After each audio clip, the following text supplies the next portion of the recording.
Alors, fin du cours sur les intégrales.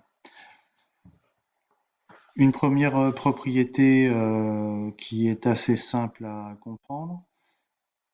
Quand on fait la somme de deux intégrales, de petit a à petit b de petit f, plus de petit a à petit b de petit g, en fait, ça revient à faire l'intégrale de petit a à petit b de f plus g.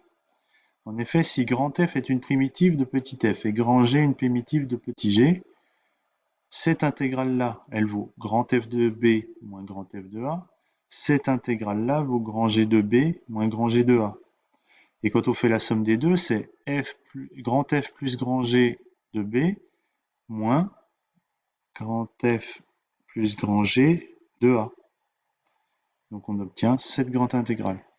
Enfin, il faut retenir, donc quand vous faites une somme d'intégrales avec les mêmes bornes, vous pouvez regrouper ce qu'il y a sous les intégrales. D'accord ?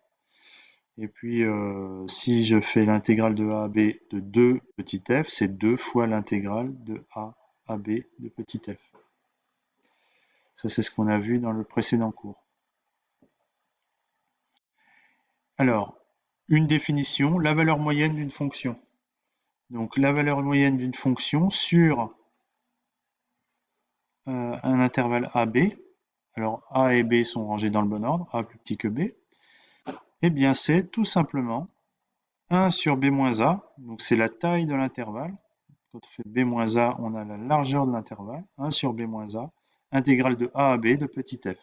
Voilà, il suffit de l'appliquer.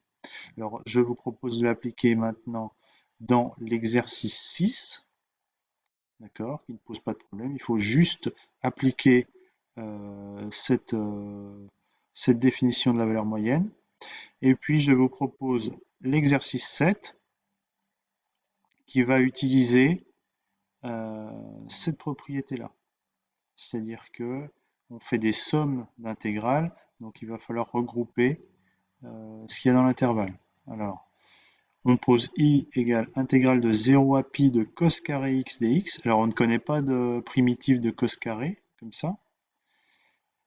J intégrale de 0 à pi de sin carré x dx. On ne connaît pas de primitive de sin carré, mais on va utiliser deux propriétés qui sont que cos carré plus sin carré pour tout x, c'est égal à 1. Et cos carré moins sin carré, c'est égal à cos 2x. D'accord? Donc, quand on fait i plus j, on fait des sommes d'intégrales. Il faut utiliser cette propriété pour en faire une seule intégrale qu'on sait résoudre. De la même façon, i moins j, c'est une soustraction d'intégrale.